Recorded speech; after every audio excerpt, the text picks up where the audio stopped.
Are you ready for rapid fire? Ready for some rapid fire. I'm always ready for rapid fire. It's the best part of the show, I think. Let us do it then. So fill in the blank on this first question tonight. With 3 days to think about it, the highlight of Saturday's Notre Dame win over Clemson was blank. The highlight. So when I think of the highlight, I'm thinking of like the reel that like the 10-second clip that encapsulates, the entire performance and what Notre Dame did. And for me, I think there's two plays that come to mind. The one to me that kind of really shifted everything is the Ben Morrison touchdown to go up 28-0. That one is up there for me. And then offensively, the highlight, oh man, this one is hard, but to me, the one I constantly think of, and I know it's not a touchdown I know it's not anything sexy, but it's the 13-yard run by Estime to get the first down on 3rd and 13. Clemson's trying to get a stop. Sexy. And it is just like in the overall encapsulating moment of the game of just Clemson knowing what's coming. It's 13 yards. It's 3rd down. You have to get a stop here. And Estime just bulldozes his way right down to on top of the line. To me, those are the ones that I think I'm going to branch out and give you one offensively and one defensively. But those are the two highlights where it just kind of like sums up the game. I mean, those are both big. To me, it comes down to Jordan Botelho and the punt block, coming right up the middle. And rewatching that play, and you probably saw this too, like you were originally going to do a little whiteboard on that. There really wasn't a whole lot to it. But it came down to there's video before the game, not in that hype video we were talking about, but there's video of Brian Mason telling the punt block team they'll give you this look usually when they're backed up by their end zone. If they're back there, you're going to get it, and we're going to have a chance. And so, fast forward into the game, Clemson, at the end of its first possession, they're back in the red zone. They're deep in their own territory. They line up the punt, and you see Jordan Botelho. He walks over by Ramon Henderson, it looked like, and kind of said something to him. Henderson's on one side of the center. Botelho goes back to the other side of the center, and then you see a couple Irish guys hold up their fists in the air like, we got the look that we wanted, and here we come. And they block it. And to me, punt blocks are just awesome because, one, if you watch Notre Dame football, like we got so used to over the last basically 12 years of Notre Dame football hearing, well, nobody blocks punts anymore because of the rugby style punt and, these formations where they spread out and the extra protectors in the backfield. Nobody blocks punts anymore. You just can't get to punts. BS. We've seen 6 of them already. And I don't care how many times you see it. It is still unexpected. It's like they just seem like they come out of the blue and they are so exciting. And when you can score a touchdown off it the way they did, and, like you talk about the environment inside the stadium and all that stuff, it just sent the place into a frenzy. And so to me, that was the highlight of the night, getting the scoring started with yet another punt block by Jordan Botelho. Yeah, I think what was so interesting about that punt block is Clemson did that to themselves with all the penalties, getting themselves backed up that deep. If you don't get that deep without all the penalties, you don't have to go to a punt tight or a punt safe. And so that's got to be something that's extra frustrating for Dabo, is self-inflicted wounds of, guys, we don't have to get into this punt formation if not for all of these penalties and everything. But Notre Dame enforced those. And like you said, there was a lot of pre-snap, I think, confusion for Clemson. But ultimately what it came down to is 3 Notre Dame guys come free. They have 3 personal protectors, and the middle personal protector just doesn't step up. He lets Botelho come to him, and Botelho blows up the play and gets his hand on it. And so, I don't know what potentially could have seen, they saw to see that kind of, matchup or favorable, but hats off to him, because obviously the guy's eyes, I think, was looking to the outside, and all of a sudden Botelho's running straight down the gut, and he's like, oh crap, I need to step up here. And by that time it's too late. I don't know. I don't understand the wide splits, like the extra wide splits. You're just asking for lanes. Yeah. It makes no sense to me. Like, you're giving, especially a body like Jordan Botelho, free run back to the personal protectors, and a guy that big, all he had to do is be a little bit physical. Like, they really didn't even, try to block him that hard. So, hey, they got to it. Number 6 turned into 6. That to me was that, like I said, that was the highlight. Next question. Did Notre Dame do the college football playoff and everyone else a favor by beating Clemson the way they did Saturday?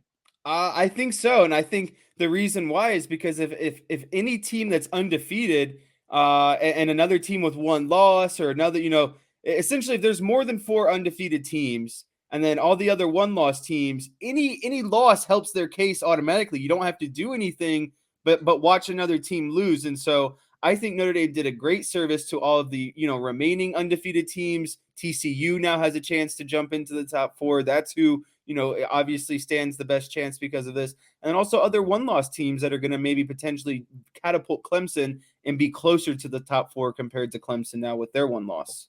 I mean, if Clemson had run the table, which they still very well might do, they're gonna end up in the ACC championship game. And Dabo was tweeting about, well, we don't even have to win. We're going to end up in the ACC championship game and all this stuff. But I mean, if they had run the table, they were obviously going to make the college football playoff. No matter and what. Then they were just going to get smacked down by somebody else. But what you've got now is a 6-3 Notre Dame team that has beaten the snot out of the two best teams in the ACC this year, the teams that are probably going to play for the championship, North Carolina on one side and Clemson on the other side. They each have one loss, and they were both smacked around by Notre Dame. So I absolutely think that Notre Dame did everyone a favor by beating Clemson the way they did to expose them early and not have to subject everyone to a pretender ending up in the college football playoff. And it's funny saying these things about Clemson because obviously these are the things that people say about Notre Dame most of the time, being pretenders and getting smacked around. So it's kind of ironic, I guess, if you ask me.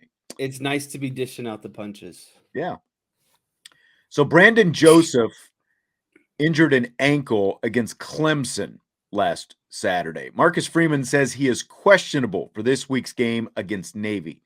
Would you risk playing Brandon Joseph this week? There is a 0% chance that I would play Brandon Joseph this week. Navy is, as we know, it is a very physical game, and it is a game where your safeties have to come downhill and make plays in space, very physical plays, and not having a healthy ankle, you risk obviously getting that rolled up and hurt more. And then you don't have your foundation, your stable base to plant yourself into the ground and make these physical tackles. Who wants to go out there and try to plant their ankle foot in the ground to make these tackles against a very physical triple option team? So there's just no chance. I think that he is better served and would be healthy, needs to be healthy for when USC game rolls in, because that's going to require more coverage, obviously way less physical type football, and that's when you need him for. And so if it definitely needs to sit out Navy, and depending on how he's feeling for Boston College and where things are at, your confidence in the secondary, then potentially look at that game too. But you want your best secondary available for that USC game. And it's not to overlook these games, but it's just games where you can potentially get by with not having a Brandon Joseph. I mean, this is, you've got you've got what, four other guys. So you've got Houston Griffith, you got DJ Brown, you got Ramon Henderson, you got Xavier Watts. You've got four guys you can rotate through there at safety, and we've seen all those guys. And like Watts got out there on the field, and he was making a couple of plays Saturday. I think that was probably after Brandon Joseph was injured. So I completely agree. There's no reason to play him out there because Navy is such a different kind of game anyway. Any of those guys, tackling is, like especially like when you look at Watts and Griffith and Ramon Henderson, those are come downhill kind of guys and make some tackles. So I think that there's no reason to rush Brandon Joseph back. Just go at the depth that you have at safety. Use those other guys. Don't try to get him back too soon because of just what you said. You need him more at the end of the season, and even against Boston College when Phil Dracovic, tries to throw it all over the field. Yeah, and like Derek said too, no returns, no punt returns. I'd be in favor of maybe throwing Chris Tyree back there and let him get some more added touches, especially with the running back load that we've seen from Diggs and Estime the last few games. Yeah, and Savage Salian fitness. So since Notre Dame has beaten UNC, and Clemson. Does that make us the real ACC champs? I mean, Notre Dame's been running the ACC for a couple of years now, right? I mean, more than a couple of years, 27 straight wins over ACC teams. It's like perennial ACC champ, even Yeah, when it that's doesn't like count. 4 or 5 years that they're That's running on right. now. That's right. So Marcus Freeman was wearing a fitted suit and tie and white sneakers before the game. Thoughts on the style statement from Marcus Freeman? I'm a big fan of getting rid of dress shoes. I think that, stylish sneakers, whether you're a Nike fan, an Adidas fan, a Reebok fan, whatever your favorite style of sneaker is, I think that it's more trendier and more, fashionable than just wearing kind of old clunky shoes. And especially with a nice, cleaned up suit or outfit, I think it's just like the perfect, cherry on top. You see guys like, Kenny the Jet Smith on TNT is always wearing a nice pair of Jordans with his outfits and stuff like that. So I think it's great. I think it's just as good and definitely better, in my opinion, better to wear a nice, stylish pair of sneakers with a nice suit. See, like John says he should have worn dress shoes. I think it stands out so much because they are white sneakers. Like you said, Kenny the Jet, like a lot of those guys will wear Jordans or something with a little, darker color to them. But because they were white sneakers, it stood out more. So that's what, I know it's the style, I guess, to kind of go, it's like he's got the fitted suit and he's looking all He's a sharp, and then he's younger got guy white too. sneakers. So it looks a little different, but I mean, it's, the trends more than me. So that's why I'm asking you. It is a popular trend. Marcus Freeman is a younger guy. I'd say he's more trendier. He's always got the nice fade, the nice suits. He's very well cleaned up and put together. I just it doesn't really at the end of the day matter because everything else is so cleaned up. He's cleaned up. He's a very intimidating fit man. He's in a nice suit. The sneakers are just like a little flair of touch, a personality, and I think that's what it is for someone like myself. And I think Marcus Freeman is the same way. Yeah. Derek says he can wear Chaz Reynolds' red robe from Wedding Crashers. That's right. Bring the meatloaf with it. Yeah. I mean, it's a look. It's, again, he's 36 years old, so he's got a little bit different style than the rest of us old farts, I guess. So, no, I mean, John's right. You wouldn't go into an interview wearing a suit with tennis shoes. In most cases, I think, because I think even interviews are becoming a little more casual these days, aren't they, Jess? Yeah. I mean, I can't remember the last time I wore dress shoes into the office. I honestly usually wear, a nice shirt, a nice pair of pants, and some sort of, like tennis shoes, sneakers, whatever it might be. But they're nice. They're cleaned up, and it just goes well. Everything is nice with the entire scheme. So, I think interview might be a little bit different because it's, an interview, but I'm already hired. I'm on board. I do good work. You're not going to fire me over what That's right. tennis shoes I wear into there. Absolutely.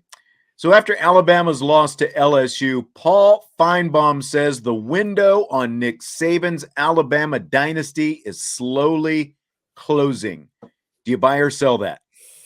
I sell that. Can we give some respect to Saban and what he's done like the last decade? Like when is the window ever technically going to close? And if it, for me, the window's got to be closed if he doesn't win a national championship in like 3 or 4 years consecutively, because he's shown that he's not going to win it every year, but he's probably going to win it the year after or maybe the year after that. So there's just way too much to be seen and for me to make that kind of decision. So that's a big sell for me. And I'm surprised that Feinbaum said that. Maybe he's just trying to get clicks. Maybe he's, trying to do what he can, but it's just way too soon to be making that kind of statement. See, I mean, he acts like this is like a national crisis. Like Nick Saban has never had a 2-loss season before. He lost 2 games just a couple of years ago. He's taken Alabama to the national championship game 5 of the last 6 years. Yeah, come on. And won 3 of them. He's only 2 years removed from not making it to the playoff before. And you go back before that, it's like every once in a while, like the recruiting cycle kind of catches up a little bit. Just because he's lost 2 games is not the end of the world. It doesn't mean the dynasty is about to crash. I think it is a bit too soon to be trying to make that proclamation because, like, both games that he's lost have been very close games to begin with. They had the missed field goal at the end of the Tennessee game. And of course, Brian Kelly shows the biggest brass that he ever has in his life and goes for 2 in overtime. But I mean, you're talking about a missed field goal at the end of regulation and an overtime game is the difference in those 2 losses. And so now you're going to say, well, the dynasty is over. It's done. I mean, they're going to reload. They're still bringing in 5 stars, like some of the guys in the chat have said here. I mean, it's far from over. It's way too soon. So it's a big sell for me. Yeah, and honestly, these are the seasons that piss him off even more. So like, I know that just gives him the motivation to even more motivated. You think Brian Kelly could beat me? This is I'll show you next year. Well, it's just I feel like it gives him. He's constantly finding, and he said it before. He's constantly finding new ways to motivate himself. To when you have so much success, he was asked, like, how do you find ways to motivate yourself? And these are the things that kind of motivate him. And so, you got to see, I got to see next year before I can make any kind of decision like that. Yeah. Our man in Monterey, Brent Smith, is here. Greetings to you as well, Brent. Glad to have you as always. Jess, it is blank. Fill in the blank. It is blank that the SEC has put together a working group to stop fans from storming fields or courts after big wins. It's lame, but I understand why they're doing it. And the 2 biggest reasons is what we saw with Tennessee, the goalpost. They don't want to be liable for the money that it costs to replace things, yada, yada, yada. And then obviously the other big one is safety, the safety of the fans, the players, because at that point, there's so much going on and it's technically on their field. So they're, liable for all those kinds of things. And so I just think it becomes a huge liability, of course, with the finances and then with the safety of all the fans. So it's lame, but I have an understanding of where they're coming from at the same time.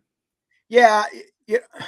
But I forgot to when add you one look thing. at You don't win these big games every week. And so I'm okay with it if you're not doing it like 5 times, 2, 3, 4 times a year. Like if it's happening once every couple years, then it's like, come on, you're celebrating a big moment.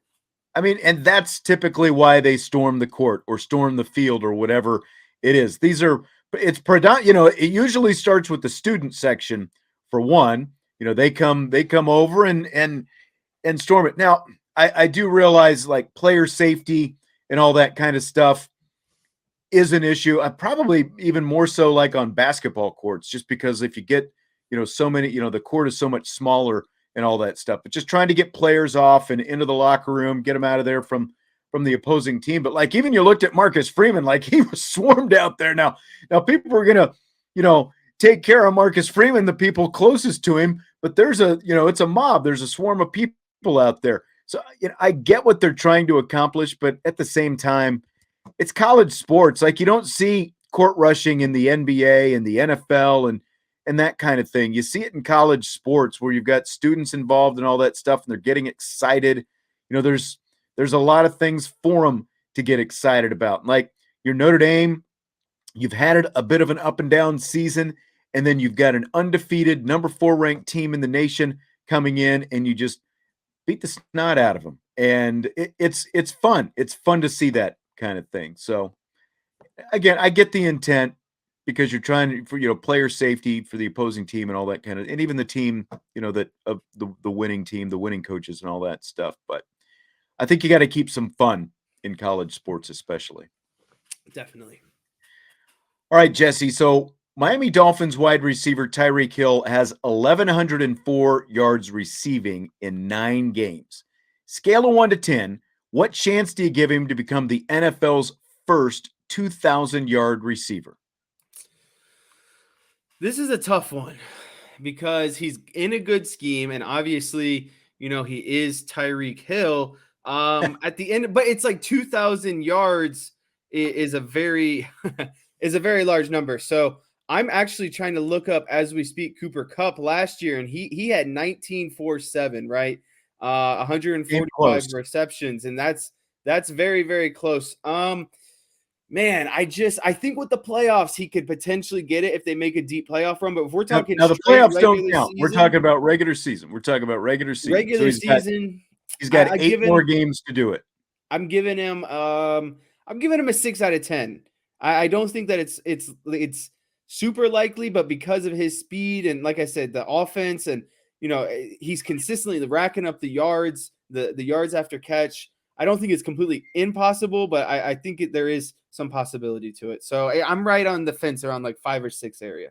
I'm going to give him an 8. He's going to have to pick the pace back up, obviously, for where he is because he's almost 900 yards short, and he's got 8 games to do it. But like his last 2 games, 143 yards, 188 yards. He's had a 177-yard game. He's had a 190-yard game this year. It is crazy. He is putting up video number games out there in Miami, and I was really wondering, like when he went out there, wow, man, you're giving up Patrick Holmes. You're going out there with Tua. I think he's got a good shot to do it. Yeah, that McDaniels offense, Brent is exactly right. The Northern California guy, that McDaniels offense, I'm going to give him an 8. I think he's got a really solid chance to get it because of the fact that you do have the extra game now in the NFL season. Obviously 17 games instead of just 16 games. Yeah, and having someone like Waddle and his success obviously helps him too, because you can't just try to bracket and double team Right. Hill. You got to pick your poison, and that's what McDaniels is scheming, is just getting those guys different ways to be open, and they only help each other when they're both great like that. Yep. Gonzaga is reportedly considering moving to the Big 12. Of course, they don't have football, but do you buy or sell Gonzaga in the Big 12 being good for college basketball?